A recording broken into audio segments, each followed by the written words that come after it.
ప్రజా ఫిర్యాదుల నమోదు మరియు పరిష్కార వేదిక కార్యక్రమాన్ని జిల్లా పరిషత్ కార్యాలయంలో నిర్వహిస్తున్నట్లు శ్రీకాకుళం జిల్లా కలెక్టర్ స్వప్నిల్ దినకర్ ఫున్కర్ వెల్లడించారు.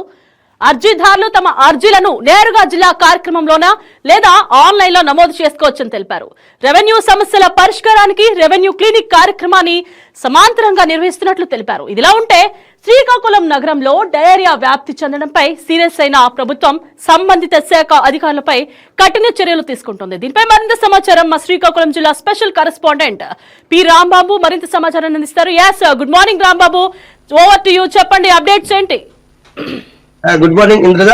ఏదైతే శ్రీకాకుళం జిల్లాలో ఈ రోజు సోమవారం పురస్కరించుకుని ఏదైతే మాత్రం ప్రతి సోమవారం కూడా అయితే ప్రజా ఫిర్యాదుల నమోదు వేదిక అదేవిధంగా ఫిర్యాదులను పరిష్కరించే వేదిక అయితే మాత్రం ప్రతి సోమవారం జరుగుతుంది. ఈ నేపథ్యంలో ఈ రోజు అయితే మాత్రం జిల్లా పరిషత్లో వేదిక ఏదైతే సమావేశ మందిరం ఉందో అందులో మాత్రం శ్రీకాకుళం జిల్లా నుంచి నలుమూల నుంచి కూడా వచ్చినటువంటి ఏవైతే ప్రజలు తమ సమస్యలను నేరుగా వచ్చి కలెక్టర్ గారి దృష్టిలో పెట్టి కలెక్టర్ గారితో మాట్లాడి తమ ఫిర్యాదులను విన్నవించుకునే వెసులుబాటు ఈ రోజు ఉంది. అదేవిధంగా ఏదైతే ప్రజలు ఫిర్యాదు చేస్తున్నారో దానికి సంబంధించినటువంటి పరిష్కారం కూడా అక్కడే సంబంధిత అధికారులతో మాట్లాడి లీడ్ చేసే రీతిలో అయితే మాత్రం జిల్లా కలెక్టర్ గారు అయితే మాత్రం ఈ కార్యక్రమాన్ని నిర్వహిస్తున్నారు.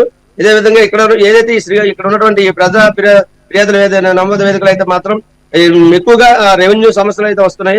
రెవెన్యూ ఏదైతే ప్రజలు తమ భూములను కబ్జా కావచ్చు, లేదనుకుంటే ఇతరులు తన భూమిపై ఉన్నటువంటి కాగితాలను పూర్తి చేయడం, ఇలాంటి సమస్యలు ఎక్కువగా వస్తున్నాయి. మరో చూసుకున్నట్టయితే ఏదైతే ఈ గ్రామీణ ప్రాంతాల్లో ఉన్నటువంటి కొన్ని సమస్యలపైన కూడా ఎక్కువగా అయితే మాత్రం ఈ ప్రజా పరిష్కార వేదికలు అయితే వస్తున్నాయి. ఈ నేపథ్యంలో చూసుకున్నట్లయితే ఏదైతే రెవెన్యూ అధికారులతో పాటు అదేవిధంగా సంబంధిత అధికారులందరినీ ఒకే దగ్గర పిలిచి వాళ్ళతో మాట్లాడి ఏ సమస్య ఉన్నా సరే అక్కడే వాళ్ళతో మాట్లాడి దానికి సంబంధించినటువంటి సమస్య పరిష్కారానికి ఎన్ని రోజులు పడుతుందో, అసలు దానికి గడువు ఎంత అనే దానిపైన అయితే మాత్రం జిల్లా కలెక్టర్ అయితే మాత్రం మాట్లాడుతున్నారు. దీనికి సంబంధించి గతంలో కూడా చాలా పరిష్కారాలు అయితే మాత్రం చేశారు.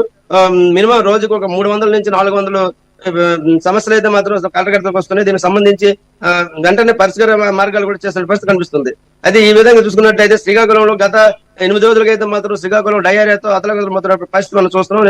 నేపథ్యంలో అయితే మాత్రం పూర్తిగా డయేరియాని కంట్రోల్ చేసేందుకైతే మాత్రం జిల్లా అధికారులు అదేవిధంగా ఆరోగ్య శాఖతో సమన్వయం చేసుకుంటూ జిల్లా కలెక్టర్ ఆదేశాల మేరకు అయితే మాత్రం చాలా శాశ్వతంగా అయితే మాత్రం ఈ వ్యాధి నివారణకి అయితే మాత్రం పనిచేశారని చెప్పాలి. నిన్నటి వరకు ఏదైతే మాత్రం ఈ కరోనా దీనికి సంబంధించిన ఏదైతే ఈ డయేరియా సంబంధించి వ్యాధులు అయితే మాత్రం కంట్రోల్ అయ్యాయి. అసలు ఈ వ్యాధికి చాలా కారణాలు ఏదైతే ఉందో దానికి సంబంధించిన ఈకో అనే చెప్పేసి ఏదైతే బ్యాక్టీరియా ఉందో ఆ బ్యాక్టీరియా ఎందులో ఉందనే రిపోర్టులు తెలియడంతో ఆగమేఘాల మీద శ్రీకాకుళంలో ఉన్నటువంటి 50 వార్డుల్లో కూడా అన్ని వార్డులను కూడా జిల్లా కలెక్టర్ సుడిగాలి పర్యటన చేశారు.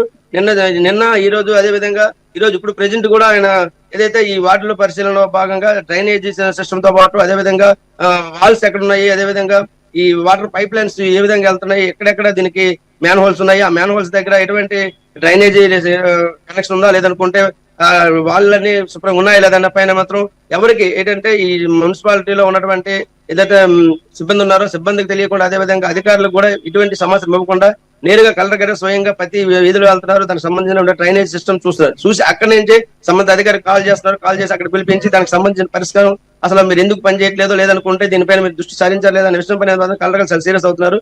ఈ నేపథ్యంలో మనం చూస్తున్నాం ఇప్పటికే పలు అధికారుల మీద కూడా ఆయన యాక్షన్ తీసుకున్నట్టు తెలుస్తుంది. అదేవిధంగా ఇప్పటికే కమిషనర్ ఆయన వేటపడింది. మరో అదేవిధంగా నీటి సరఫరా ఉన్నారు, అతని మీద జగన్మోహన్ రావు మీద కూడా వేటపడింది. ఈ విధంగా చూసుకున్నట్లయితే సచివాలయంలో ఉన్నటువంటి సిబ్బందితో సహా ఎవరిని కూడా ఉపేక్షించేది లేదని అయితే మాత్రం జిల్లా కలెక్టర్ స్వప్నిల్ దినకర్ అయితే మాత్రం చాలా సీరియస్ యాక్షన్ తీసుకున్న పరిస్థితి. నేను చూస్తే కత్తిరి వీధి, అదేవిధంగా చేపల వీధి, అదేవిధంగా దమ్మల వీధి పలు ప్రాంతాల్లో ఆయన సుడిగాలి పర్యటన చేసి అక్కడే ఏదైతే దానికి సంబంధించినటువంటి ఈ ప్రత్యామ్నాయం ఉందో ఆగమేఘాల పైన దాన్ని క్లీన్ చేస్తున్నారు. జేసీబీలు అదేవిధంగా ట్రాక్టర్లు కూడా తన వెంట పెట్టుకున్నాడు. అక్కడ ఏం చేస్తే ఏ వీధిలో అయితే మాత్రం అక్కడ అపరిశుభ్రంగా ఉందో దాన్ని వెంటనే క్లీన్ చేయించే ఏర్పాట్లు జిల్లా కలెక్టర్ చేస్తున్న పరిస్థితి కనిపిస్తుంది. ఈ నేపథ్యంలో ఎక్కడైతే ఈ మరీ ముఖ్యంగా కలెక్టర్ గారి దృష్టిలోకి వచ్చినటువంటి ఏంటంటే వీధుల్లో ఏదైతే ఈ మున్సిపాలిటీ పరిధిలో ఉన్నటువంటి పలు వీధుల్లో అయితే మాత్రం డైరీ ఫామ్ నడిపిస్తున్నారు. అంటే గేదెలు అదేవిధంగా ఆవులతో పెద్ద పెద్ద డైరీ ఫామ్ పెంచి వీధుల్లోనే వాటిని పెంచుతూ వాటి పాలతో వ్యాపారం చేస్తున్నటువంటి పరిస్థితి కనిపిస్తుంది. నిన్న అయితే మాత్రం ఇంచుమించు 4 ప్రాంతాల్లో కలెక్టర్ గారు ఈ సమస్యను గుర్తించి వెంటనే వాటిపైన యానిమల్ హస్బెండరీ అధికారులను పిలిపించి దీనికి సంబంధించిన పూర్తి వాళ్ళపైన చర్యలు తీసుకోవాలి.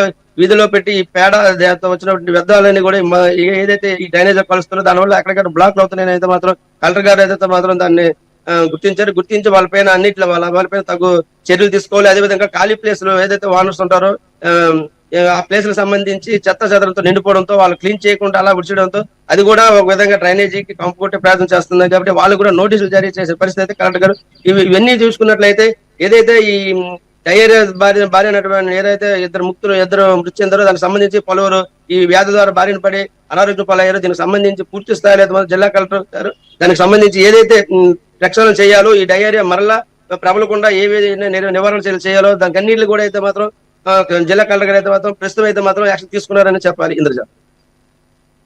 రాంబాబు, ఎక్స్ప్రెస్ ట్రైన్ లాగా అప్డేట్స్ దూసుకెళ్ళిపోయావు. Thank you.